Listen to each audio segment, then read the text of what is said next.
धारावाहिक की कहानी में शुभ और शगुन की ईद गिर्द ही घूमती है। यह धारावाहिक में शुभ एक अमीर परिवार से आता है जबकि शगुन एक मध्यवर्गीय परिवार से आती है।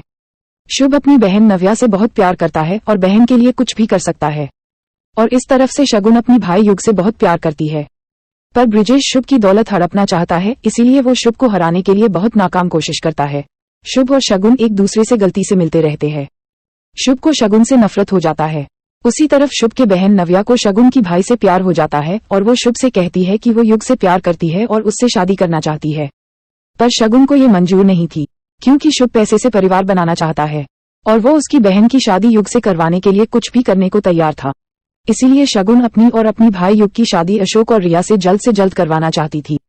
इसलिए शुभ उसकी बहन बहुत गुस्सा हो गई और धमकी दिया कि अगर उसकी शादी युग से नहीं करवाया तो वो अपनी जान ले लेगी। पर शुभ वादा करता है कि उसकी शादी युग से ही होगी। शगुन और युग के शादी के दिन शुभ शगुन के घर आता है। शगुन अशोक से शादी करके जीवन में एक नया अध्याय शुरू करने वाली थी।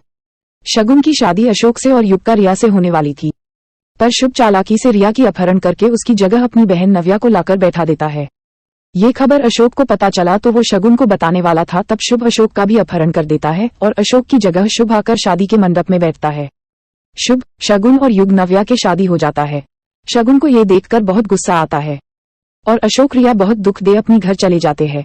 शुभ के घर में शगुन और युग चले जाते हैं। हालांकि शगुन ने शुभ को 30 दिन की चुनौती दी है कि वो युग और नव्या से अलग करके रहेगी। आखिर में शुभ को शगुन से प्यार हो जाता है और शगुन शुभ को हर मुसीबत से बचाती है।